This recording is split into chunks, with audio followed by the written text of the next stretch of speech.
ભુજમાં આજે આરએસએસની રાષ્ટ્રીય કાર્યકારિણીની બેઠક સંપન્ન થઈ।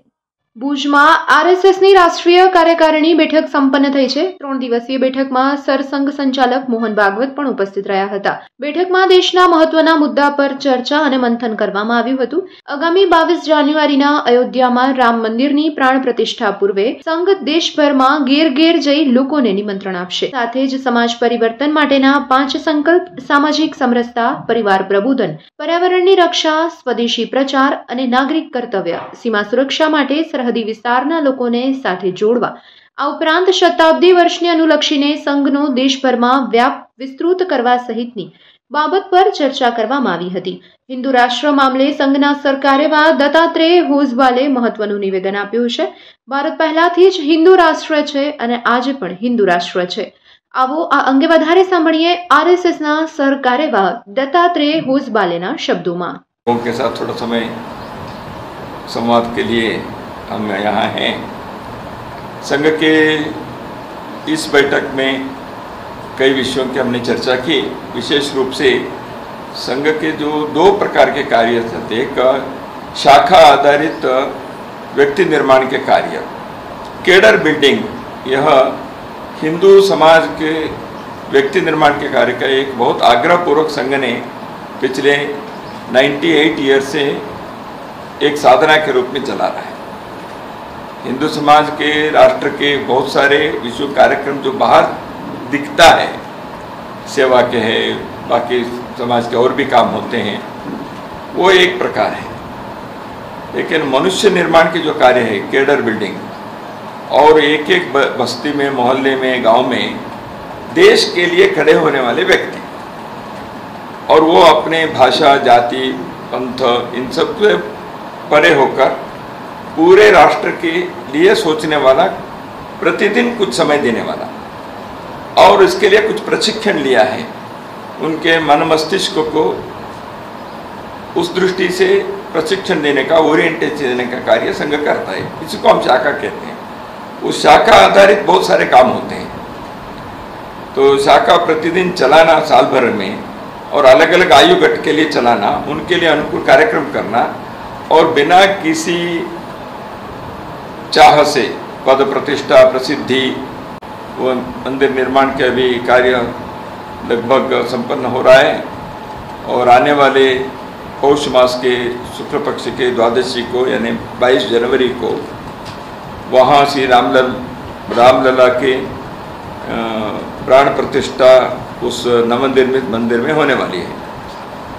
वहाँ के तीर्थ क्षेत्र के जो ट्रस्ट है, न्यास है, उन्होंने पूजनीय सरसंघ चालक जी को, प्रधानमंत्री जी को आने के लिए उन्होंने निमंत्रण दिया है।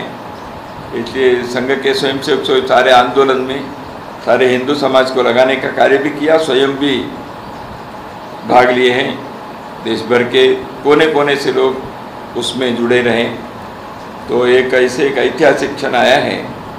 इसलिए संघ ने तीर्थ क्षेत्र न्यास को है कि देश भर में 1 जनवरी से 15 जनवरी तक हम एक व्यापक संपर्क अभियान करेंगे। संक्रांति के दिन से हमको तीर्थ क्षेत्र न्यास ने, उन्होंने वो संक्रांति के दिन से 1 सप्ताह के अनुष्ठान करेंगे नए मंदिर के परिसर में और गर्भगृह में। उस अनुष्ठान के अंतिम दिन, यानी 22 जनवरी को, द्वादशी के दिन, वो प्राण प्रतिष्ठा के कार्यक्रम पूरा होगा। वो अंतिम दिन प्रमुख कार्यक्रम रखा है उन्होंने। उसमें देश भर के बहुत सारे साधु संतों को वगैरह तीर्थ क्षेत्र न्यास ने निमंत्रण दिया है। उनके जो वहाँ जितनी व्यवस्था वो कर पाएंगे उसमें करेंगे। हमने तो सोचा है सभी स्वयंसेवक देश भर से लाखों की संख्या में पहले दिन वहाँ जाना संभव भी नहीं है, उतना जगह भी नहीं रहता। इसलिए हमने ये सोचा 1 जनवरी से 15 जनवरी तक देश भर के संघ के कार्यकर्ता, स्वयंसेवक घर घर, गांव गांव जाएंगे। राम मंदिर के एक चित्र और राम जी के चित्र तीर्थ क्षेत्र न्यास देने वाले हैं, और रामलला के मंदिर के अक्षतप एक रामलला के वो सभी प्रांतों को देने वाले हैं। उसको लेकर हम घर घर जाकर सभी को मंदिर और रामलला के दर्शन के लिए आने के लिए निमंत्रण देना, इस दृष्टि से व्यापक जनसंपर्क करना लाखों की संख्या में। जैसे पिछले निधि समर्पण में भी बहुत बड़े संख्या में 4.5-5 लाख गाँवों में गए थे, लेकिन वो उस समय थोड़ा ज़्यादा था, 45 दिन का समय था। अभी हम 15 दिन का लिए हैं, 1 जनवरी से 15 जनवरी तक। तो इस कार्य के थोड़ा सा डिटेल्स हमने इस बैठक में चर्चा की है। प्रांतों में लोग जाएंगे तो उस के एक कार्यक्रम राष्ट्रीय स्वयंसेवक संघ तीर्थ क्षेत्र के इस आयोजन पर हम पेड़ लगाने का, पॉलीथीन उपयोग कम करते हुए बंद करने का और पानी बचाओ, इस प्रकार के एक सामान्य काम जो सभी कर सकते हैं उसको हमने लिया है। उदाहरण के लिए अभी जोधपुर, राजस्थान के एक हिस्सा जोधपुर प्रांत यानी 1/3 ऑफ राजस्थान, उसमें अपने कार्यकर्ता ने 45 दिन में पर्यावरण की यात्रा किए और उसमें 15 लाख पेड़ लगाया उन्होंने। 14,000 किलोमीटर की यात्रा की। यानी ऐसे कई जगह पर, अभी कर्नाटक में सीड बॉल उसके उन्होंने किया, 1 करोड़ पौधा लगाने के उन्होंने पिछले साल योजना बनाई है। ऐसे समाज के लोगों को जोड़कर पर्यावरण की रक्षा के लिए स्वयंसेवक समाज के साथ मिलकर कुछ करना चाहिए। ये तीसरा विषय है, यह है स्वदेशी जीवन शैली, स्व आधारित जीवन शैली। अपनी मातृभाषा, यहाँ के प्रोडक्ट, यहाँ के संस्कृति, ऐसे स्वदेशी जीवन शैली। स्वदेशी जीवन शैली केवल वस्तु तक सीमित नहीं है, जीवन शैली में ही स्वदेशी होनी चाहिए, इस दृष्टि से आग्रह करते हैं। 5वां विषय है नागरिक कर्तव्य, सिविक सेंस, सिविक डिसिप्लिन। एक नागरिक के नाते हमारे कुछ संविधान में भी फंडामेंटल ड्यूटीज कहा है और समाज के जीवन में भी होने चाहिए। एक नागरिक अनुशासन को अपने जीवन में लाना चाहिए रहता है, तब तक ये हिंदू राष्ट्र है। ये हिंदू राष्ट्र है ही नहीं, ऐसे नहीं है। हिंदू राष्ट्र है, हिंदू संविधान में जो होता है वो राज्य पद्धति है, स्टेट है, स्टेट सिस्टम इज डिफरेंट। ये राष्ट्र के नाते हिंदू है।